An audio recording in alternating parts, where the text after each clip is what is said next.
Good evening. Welcome to the 5th Annual Martin Luther King Jr. Celebration at the University of Findlay. My name is Dr. Christine Denneker, and I'm a professor in the English department. I'm also a member of the University of Findlay Diversity Initiative.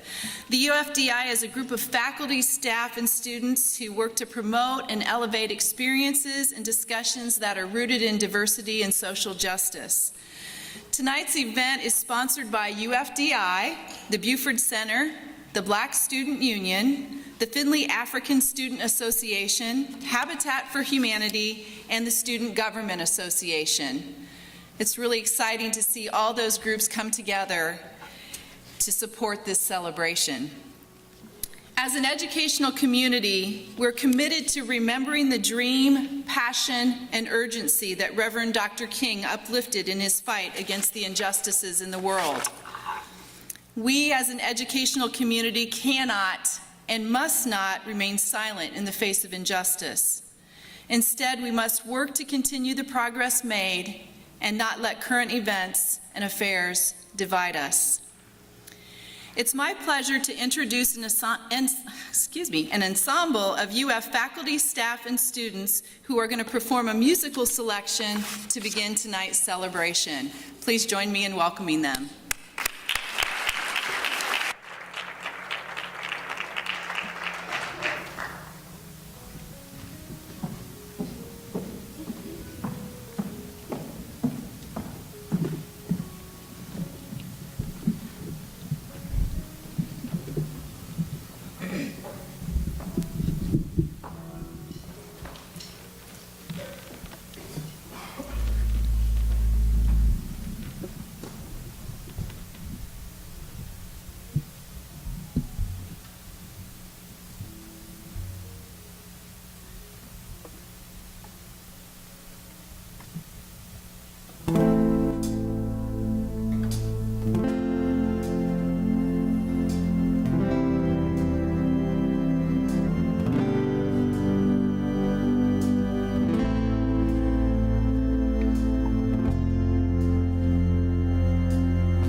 When the glory comes, it will be ours, it will be ours.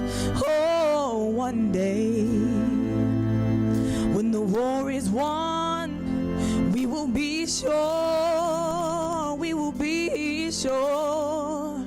Oh, glory, glory, glory. Oh.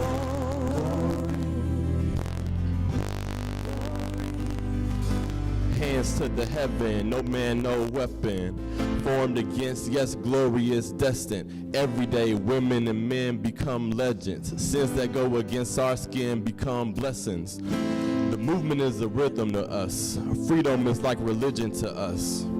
Justice is juxtaposition in us. Justice for all just ain't specific enough. One son died, his spirit is revisiting us. True and living in us. Resistance is us. That's why Rosa sat on the bus. That's why we walk through Ferguson with our hands up. When it goes down, we women and man up. They say stay down and we stand up. Shots we on the ground, the camera panned up. King pointed to the mountaintop and we ran up. When the glory comes, it will be ours, it will be ours. Oh, one day, when the war is won, we will be sure, we will be sure.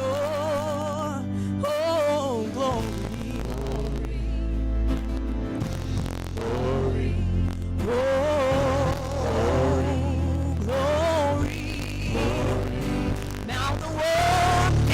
Over. Victory isn't won, and we'll fight on to the finish. Then when it's all done, we'll cry glory, oh glory, oh yeah, glory, oh glory, glory, oh.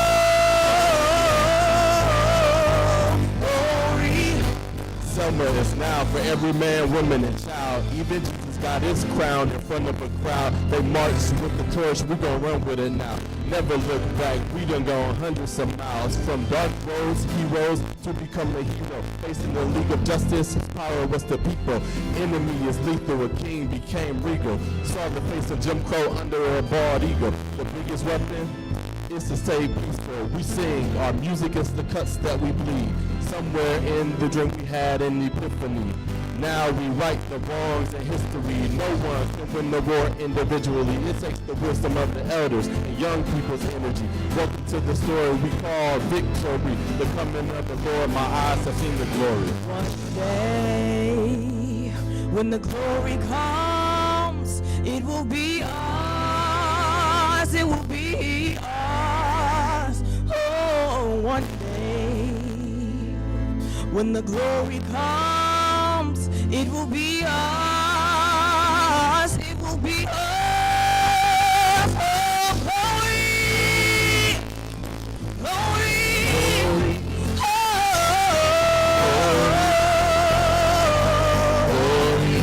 I say glory. You cry glory. We'll see glory.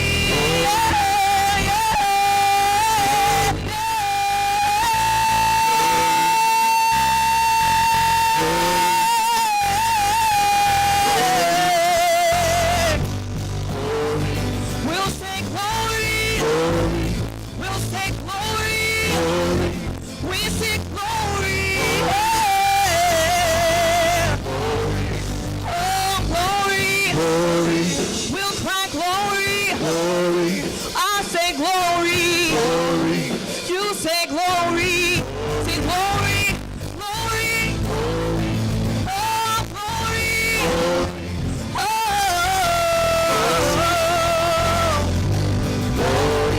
Oh, glory. Oh, glory. I'll see glory. We'll see glory.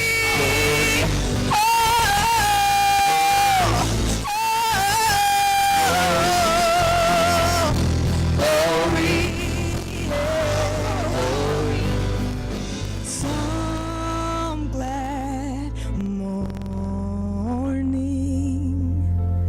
when this life is over.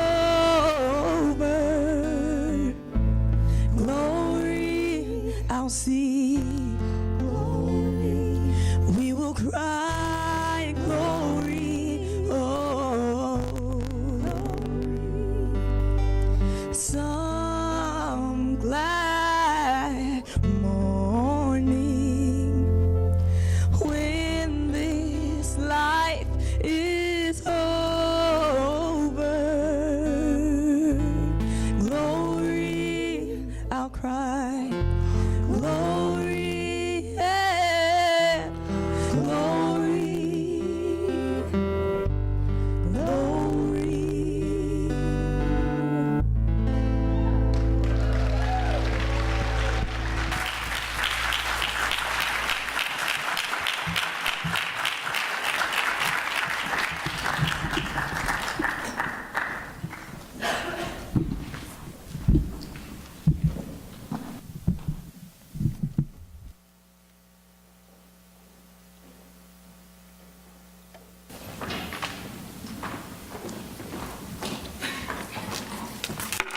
Good evening. Martin Luther King Jr. Day is a time where we reflect on the struggles and triumphs experienced by those that came before us to aid the world in seeing no difference in the colors of our skin.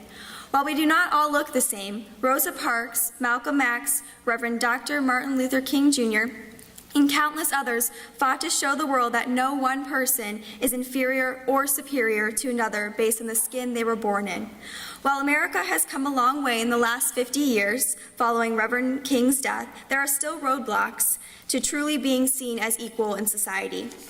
Wage gaps still exist among women, people of color, and other populations that have historically been marginalized. People can be labeled as criminals for no reason other than the color of their skin, economic status, language, or country of origin, to name a few. As America moves to break through these stereotypes and see people of all colors and backgrounds truly equal, my dream is for the University of Findlay to continue to teach acceptance and love and to combat the hate of the world.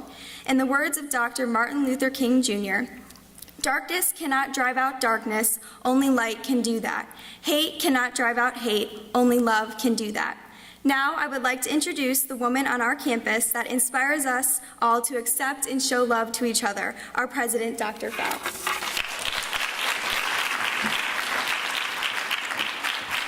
Welcome. Happy to have you here this evening for this important event in this year of our history at the University of Findlay. Our University of Findlay diversity statement, I hope, makes clear our commitment to the principles of Dr. King.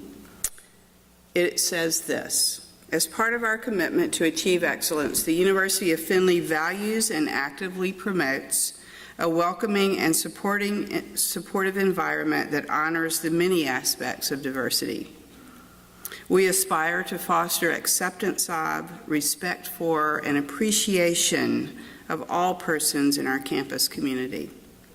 We celebrate our commonalities and unique differences, and we acknowledge that diversity broadens learning, stimulates creativity, promotes the exchange of ideas, and prepares our students for meaningful lives and productive careers. A few examples of our support for this statement, I hope, will make clear our commitment to it. This past October, the Buford Center for Diversity and Service, in partnership with 4 UF student organizations and the Diversity Center of Northeast Ohio, co-sponsored a 3-day diversity conference entitled Engaged Citizenship, a Cultural and Social Justice Exploration.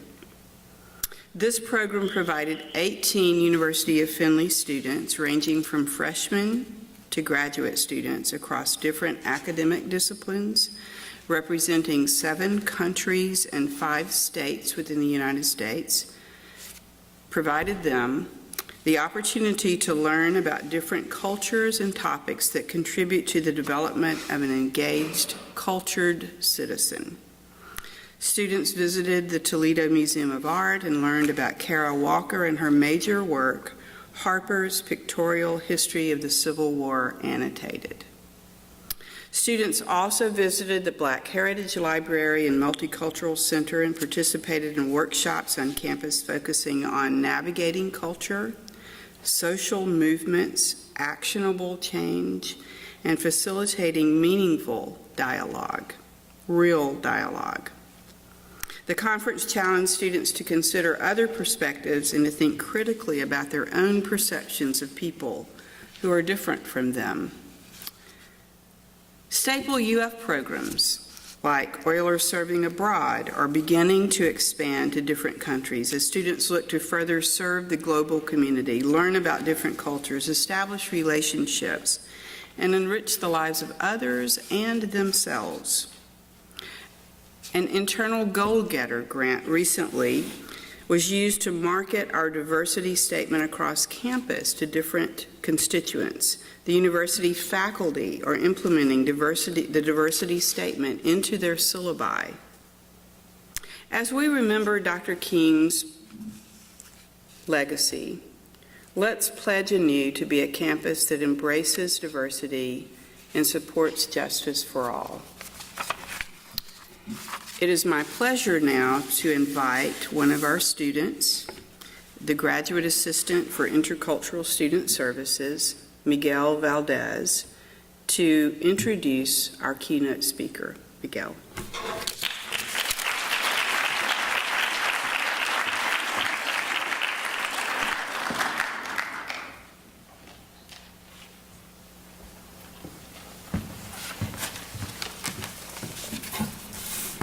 Buenas noches, everyone. Good evening, everyone. It was very nice to listen to Dr. Fell's words, and even better to be introduced by her.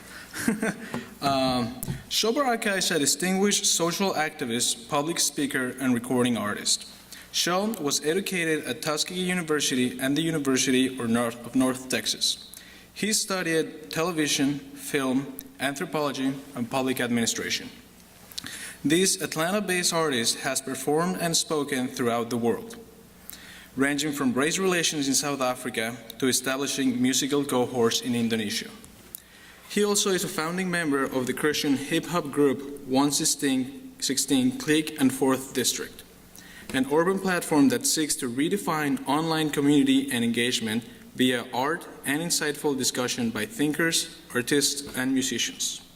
During his visit to UF's campus, he guest lectured in classes, did an open mic event last night, and will lead a Buford dialogue and speak at Revive tomorrow.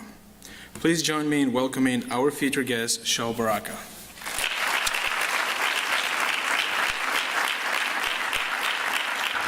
Thank you, bro.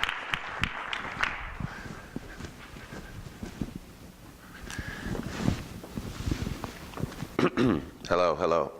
It's on. Okay, excellent. Well, first of all, I want to say it's a pleasure to be here tonight. Anytime, one, I get to speak before people, it always amazes me that someone is willing to listen to what I have to say. And two, it's even more of an honor to speak about the legacy of a man who I've seen as a hero since I was a young child. Oftentimes, especially in African-American families, you're taught about kind of like the master narrative of black history. It goes slavery to civil rights, and you talk about Martin Luther King, and now, of course, in the last few years, you add Barack Obama in there. And so, but for some reason, Martin Luther King stuck out even more to me because I just felt like his life and his legacy was something that was so paramount that I just couldn't just wash over.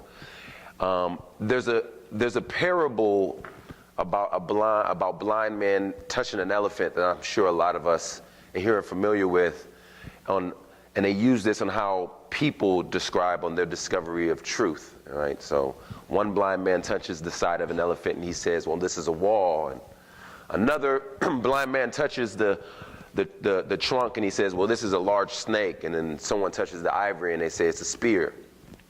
I feel like oftentimes when we talk about Martin Luther King Jr., we have some of the same experiences. I feel like sometimes when people touch on his social justice and his ideas of community engagement, all they get is an activist. I feel like sometimes when people touch upon Martin Luther King and they read about his intellectual thought, some people hear him, see him as only a philosopher. Some people touch on Martin Luther King and they just see a rebel rouser or a communist, right? There are others who touch on him and what they feel is a preacher. The one thing that I'll say is that he's a very complex individual. He's all of these things, right? He's a philosopher. He's an educator. He's a scholar. He's an activist. But he is also a preacher. And the one thing that was quite indelible to me, especially in my latter years, is someone who can be all those things while at the same time understanding that he is living his life for the service and the benefit of other people. And I think he could do this because of his faith, because of his understanding of what a beloved community is to look like. And if you don't mind, because of his legacy as a preacher, I am going to reference a lot of scripture. I'm going to reference a lot of Jesus because I believe the fueling agent that catalyzed Martin Luther King in the way it did is because of his faith. And it drove him to recognize what great sacrifice was. One of the biggest failures, I think, in Christianity, and something that I believe that Martin Luther King avoided, was this idea that Christianity was about a personal relationship. And I will say that's an incomplete statement. I believe, like he believed, that Christianity wasn't just about one relationship with God. It was about also the responsibility that I have to my neighbor. And what I also think is that that informed three things that he fought for dearly, and I just want to challenge us tonight to process through, right? And that is one, that MLK saw the importance of having dignity for all people. His work and his service wasn't just for people in the church. His work and service wasn't just for black people. His work and service was for all people. The other thing was that he understood compassion. He understood that the way that our society will heal from its brokenness is through compassion and through service. And lastly, the thing that I will talk about is his goal was unity without uniformity. Oftentimes we talk about unity, but ultimately what we want is assimilation. And MLK understood that we can be diverse, as this university is, as the beautiful band was, but you don't need to be uniformed. We need to find unity. And as a preacher, one of the things that he understood is that when he sees the gospel message, he understood that human beings were created in the image of God. And for us to have a proper understanding of one another, for me to understand the purpose of dignity, for me to understand why compassion is important and why unity is important, I first must understand who my Creator is and why we are created. And we are created to reflect one another, or we are created to reflect God and our Creator in our dealings with one another. And so therefore, if I understand who I am created for and why I'm created, then I can honor one another in our relationships. But not just that, I understand the things that I do are to honor my neighbor as well. But we all know the great story of Satan and sin. And what happens is sin creates an inversion of that. Our own hearts become wicked and bent towards our own desires. And so we don't desire for harmonious relationships, not only with God, but with one another. We exploit those relationships. And not only do we exploit the relationships with other people, our activity becomes very selfish. So the things we do, the work, the jobs we have, and our pastimes are done for our own selfish desires. And the beautiful thing is MLK understood a redemptive Jesus that wasn't just reconciling people to God, but he was reconciling our relationships to one another, and he's reconciling our work for the purposes to serve one another. There's a wonderful picture that he paints in a story about the Jericho Road. If you guys know the Good Samaritan, right? The Good Samaritan is an individual that we praise because of the great sacrifice that he shows to an individual who was beaten and left on the side of the road.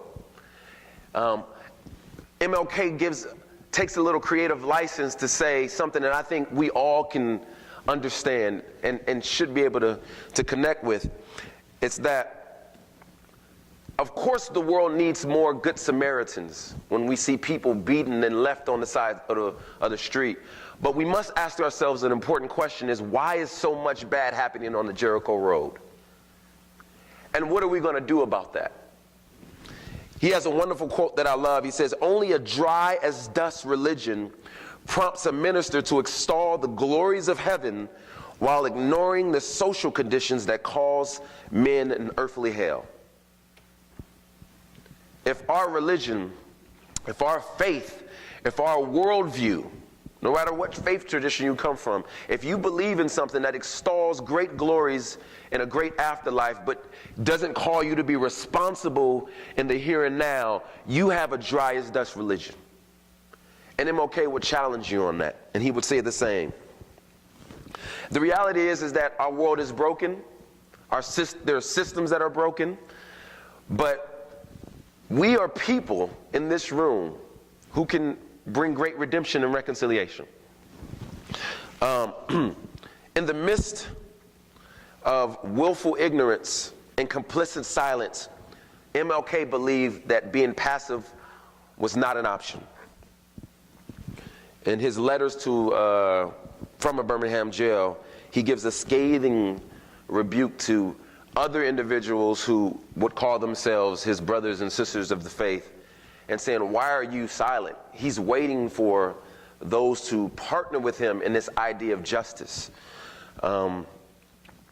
Frederick Douglass has a wonderful quote that he loves. He says, I prayed for freedom for 20 years but received no answer until I began to pray with my feet. I believe that this is a call for all of us. Are we just praying for some change, or do we believe that we are the answer to the change? Do we believe that our feet and our hands can be part of the solution to the change, or are we just living on our knees? As we see, and it's a wonderful, understand that we all have some sort of prejudice. We all in this room live with prejudice. I would hope that that doesn't graduate to some sort of racism, but we all have prejudice and preferences. And even in the scriptures, we see that Jesus is walking and living with people who are prejudiced. His own disciples are very, very prejudiced, or even racist in some sense. There's a woman in John chapter 5 who is trying to interact with Jesus, and his disciples are saying, why do you associate with the Samaritans, right? And then also, there's a Syrophoenician woman who is desiring to be healed, and the disciples are asking for her to remove because they equate her to pigs, or to dogs, better yet. But what we see is Jesus gave a wonderful example on how to eradicate racism and hate and discrimination by not just preaching it, by living in the proximity of people, so that he can not only preach a changed heart, but challenge a changed heart in the midst of hatred. So as we understand that MLK is an individual who sees dignity in all of creation, he also understands that compassion is going to be way more important than power. He believes that society is to progress through compassion and not through power. If we look at our history books, if you take a history class, it is easy for us to see that the way that you progress through our world and our society and our country is through wars. If you want something, you take it by violence and by force. But I think MLK flipped this on his head by the nonviolent movement. He taught the antithesis of this, and in the midst of opposition and hatred, King taught the world how to overcome hate and violence through love and the commitment to truth. He realized that you can achieve what you can by compassion and service, and not by power and oppression. I would hope that this is something that we can identify with today. As our world is struggling with the idea of supremacy, the other thing that he did not do was ask for an inversion of power. See, sometimes we fight oppressive systems and we just want an exchange of power. But you can't fight supremacy with a supremacy. MLK was an individual who understood compassion. Because when you are a people who strive for power and position and authority, then your ideologies, your worldview, and even your religion will justify any type of action. And MLK was a person who understood differently. He, and also groups like the Southern Nonviolent, or the Student Nonviolent Coordinating Committee, believed that love is the central motif of nonviolence. It is a force by which God binds men to himself and man to man, where peace dominates war, where faith reconciles doubt, and where redemptive community supersedes systems of gross social immorality. He believed and understood that the gospel not only changes how people see their personal relationship with God, but also how they see systems that affect other people. He understood, as he looked in the scriptures, that he saw tax collectors repenting and giving money back to the community. He understood that authorities forgave their debtors. He understood that prostitutes were forgiven and told to sin no more. He understood that rich people were called to share their wealth in ways that they haven't been before. He understood how to challenge even his own racist disciples in a way that showed dignity of all people. But not only did he understand dignity of all creation, not only did he understand that we were to progress through compassion and not power, he also understood that there is a call for unity, not to be uniformed. As I look in this room, and I shared this story, I think it was last night. It could have been in one of the classes. I've been speaking so much, I don't know where. I go to a church that is similar to a room like this, where you can find a diverse rainbow of people. It kind of looks like a Chick-fil-A commercial, I guess you can say. And it seems, as you look at our church, you see black people, you see Hispanic, and you see white folks fellowshipping together. It seems like it's a perfect picture. It seems like there's great unity. And for the most part, if you look at the surface, it is. But oftentimes what happens is tension brings out real emotion and feelings, and it tests that unity.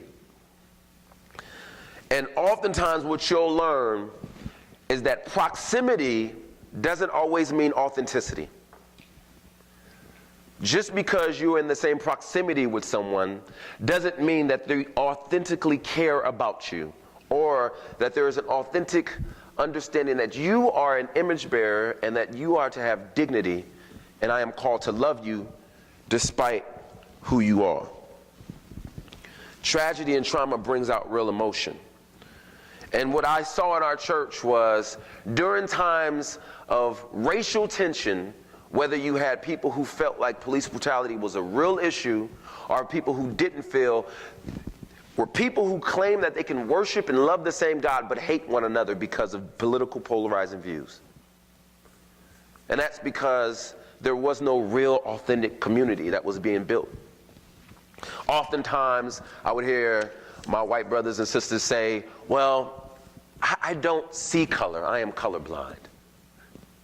And we all know that's an affront to not only how we are created, because we should see color. We should acknowledge color. That's not only an offense to you as an individual, because I learn from you. I learn from your differences, but also it's an affront to the God who created us for his glory. The other thing I would tell my friends is that it's not just about appropriating culture. It's easy to appropriate culture, but how do you appreciate culture and people? There's many times in the early, one of my favorite movements to study was the Harlem Renaissance. You had some of the most talented people in the world in Harlem who were poets, writers, thinkers, and musicians. They could entertain white people all day, but they weren't allowed to eat at the same table or actually walk through the same front door. That is a picture of being able to appropriate a culture and not truly appreciating and being authentic. I believe that in our classrooms, in our churches, maybe even in this room, there are us who can appropriate a culture, but we don't truly appreciate who the people are who harbor those cultures. And we need to investigate our hearts and challenge ourselves. How is that possible? Can I be indicted on that very thing? Right? I want to leave with 3 challenges. This went a lot faster than I thought it was going to go. I want to go with it. See, I felt like it was going to be a little bit more preaching, so people talking to me, so it's all good. But I want to leave with 3 challenges, right? And these 3 challenges, I think, are they're necessary. I think they're helpful, but they're also hard. In order to understand what it means to have unity within the context of diversity and multiculturalism, right? One is we must understand that truth must come before reconciliation. Oftentimes people want to talk about reconciliation, let's reconcile, but they don't want to deal with the truth of the issue. Like, for instance, I've been married for almost 15 years now. I can't, you know what, clap that up, because I worked hard. I saw you like nodding, yes. That's a hard 15 years. I cannot disrespect my wife all day, belittle her, come home, and expect everything to be roses. That's just not possible. And I definitely can't expect for us to be intimate later that night. Because what she's going to do is look at me as, homeboy, you got some issues that you need to deal with. You need to first apologize and deal with the issues. You need to deal with the truth of your behavior before we can have a true reconciliation. Because reconciliation without truth is just flattery. That foundation is very weak. So for us in this room who want to just get past the race discussion, who want to just get past the issues that our country have had and just want to get to good, harmonious relationships, I will say, I don't know if that's possible unless we deal with the truth and we start to address real issues within our society. But on the flip side of this is I will say we can't have truth without the hope of reconciliation. Some of us just want to tell the truth and we don't have any aspiration for true relationship and reconciliation. And there's a lot of academics out there who will write books and tell you that we live in a very nihilistic and hopeful society. And that's fine for them to promote and communicate. I don't believe in that type of worldview. I believe in a worldview that aspires towards hope. If we have no hope, then there's nothing to live for. Then why reconcile? But I do believe that MLK was an individual who not only hoped for reconciliation, but he was a truth teller. And he realized that there is no truth without reconciliation. The other thing is, and I'm going to use a religious term, but it's not too religious. I guess we all know what it means. After we deal with truth and get to reconciliation, there has to be a form of repentance. And repentance always costs. There has to be an acknowledgement of wrongdoing. And I know this is hard. I've had, I'll get invited to, I won't say a name, I spoke at a university, a Christian institution. I'm sitting down with the president, and they're wondering why African Americans don't go to their school.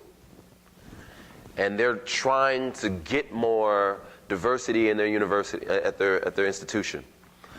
And I say, well, one of the simple issues may be is that this university is named after a slave owner. I don't know. I mean, it has a staunch history on being anti-African American.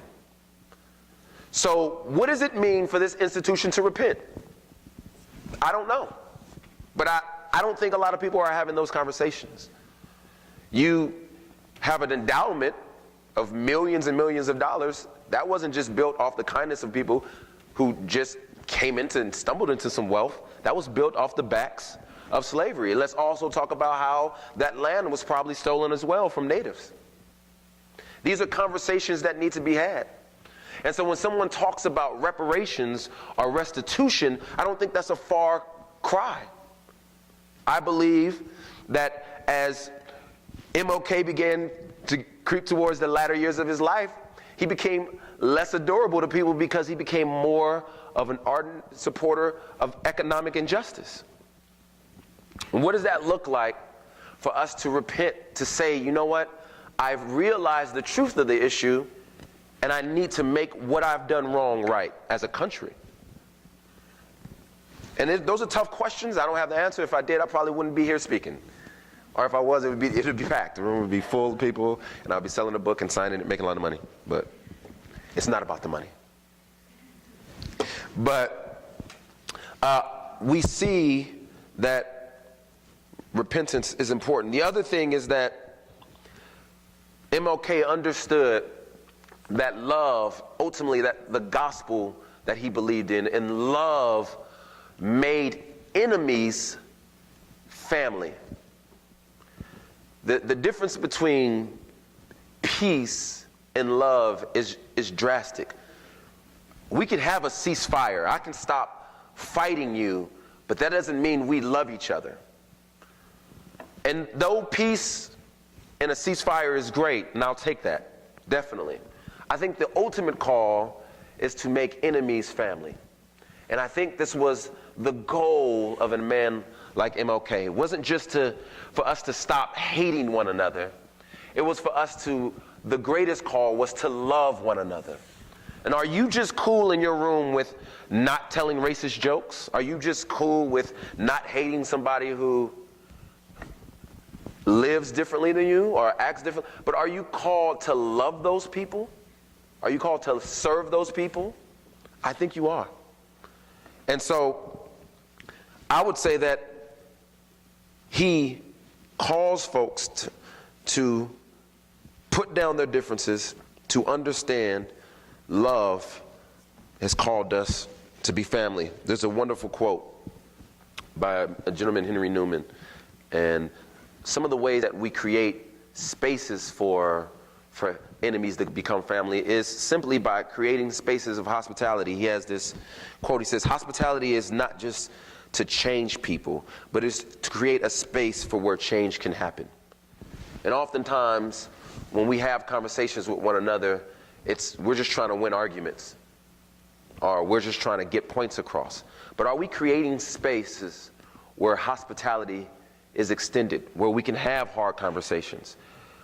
Understand that some people have some questions. I've sat in some conversations with people who are different from me, and they've asked some really stupid questions. And I'm like, but it's okay because we're family. I'm going to allow you to ask that stupid question. But are we allowing people to still ask those questions and aspire to love and hope? I hope we are. We must be patient with one another. King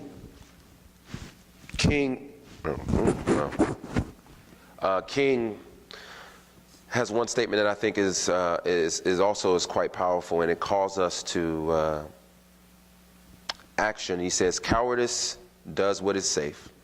He says, expedience asks what is political. He says, vanity asks what is popular. He says, but the conscience asks what is right. He said, it is always the right time to do what is right.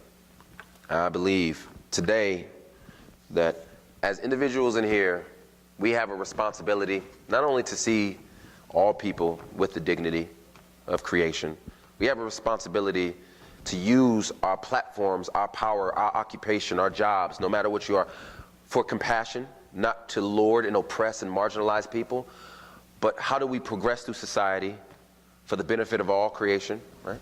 And then lastly, how do we promote unity and harmony without the expectation of uniformity? And I believe that Martin Luther King understood these truths because he understood in a God, in a Savior who informed his thinking, who gave great sacrifice. And he himself emulated this sacrifice, and understanding that my life is not my own. And if you are living a life thinking that your life is your own, then I promise you, you're not far from being the problem. But if you are an individual who understands that I live for the benefit, not only just for the glory of God and to emulate God and how He has called us to serve one another, to show dignity, to show compassion, but to strive towards unity and hope, then I believe we are walking in the footsteps of a king. Thank you.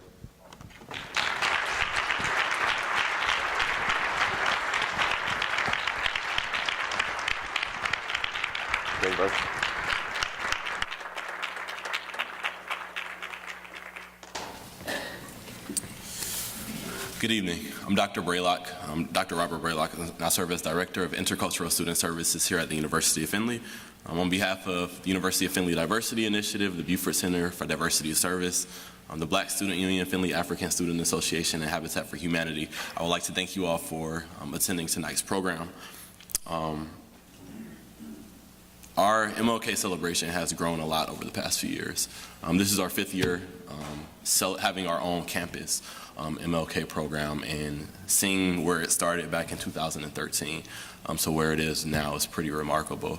Going from only having the celebration and the toiletry drive to incorporating the mobile food pantry, which is a program in partnership with Schopenhall that will take place this upcoming Saturday, where we'll distribute approximately 10,000 pounds of food to local members who are temporarily in need, to the Buford Dialogue, which will be taking place tomorrow, and other programs throughout the week. It speaks of our compassion and our commitment as a university, as a community, to seeking justice and providing benefit to the community, and seeking the well-being of the community. One of the things that Sho mentioned, he talked a little bit about loyalty. And so if our deepest loyalty is to that of a political affiliation or a social group, I think it's very easy for us to oftentimes miss the mark. And we're not necessarily striving for equality and equity and justice for all, but we're looking specifically at what benefits that group or that affiliation.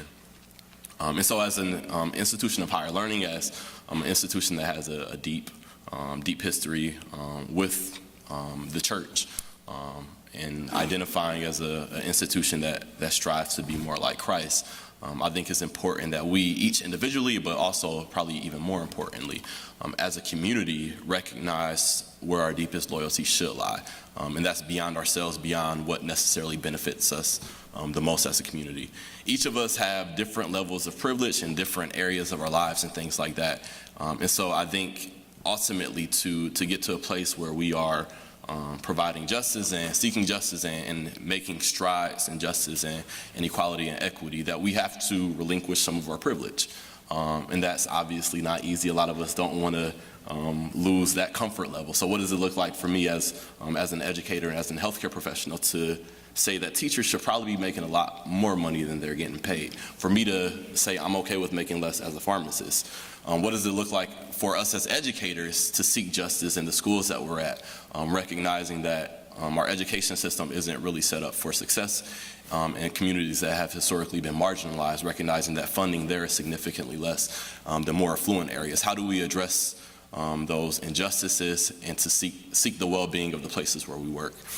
It's not easy, and it definitely takes patience, and Reverend Dr. Martin Luther King was a great drum major for justice, a great drum major for seeking peace and well-being and flourishing of people that necessarily didn't identify as him. So like I said, as a University of Findlay community, I do encourage us to seek justice, to love mercy. And so there are a lot of different perspectives that we may not be familiar with. And so for us to be humble, Dr. Sipple has taught me this phrase, being a culturally humble person. And so taking a place of humility and recognizing that we don't know everything. We don't know everybody's perspective. We don't know why people operate the way that they do, but learning about different perspectives, stepping outside of our comfort zone, engaging with people and experiences that we may not engage with, help us to become more culturally humble individuals and help us to have a more well-rounded perspective and to, I think, extend grace and mercy to people that we may not have extended it to before. And so with closing remarks, we will have a unity walk. As Sho mentioned, unity is not uniformity. And so all of us from various diverse backgrounds will have a time together where we walk from here to the front steps of Old Main, where Pastor Matt Ginter will lead us in a time of reflection and prayer. I want to thank Mr. A.R. Carnes for joining us tonight, the Director of the Board of Trustees. Thank you for joining us. So him and Dr. Fell will lead the walk. We are going to exit out of those doors, and you will be picking up a candle as you exit, and we'll go through the doors through Weinbrenner on this left-hand side. And like I said, Pastor Matt Ginter will lead us in a time of prayer and reflection. Thank you all for joining us tonight.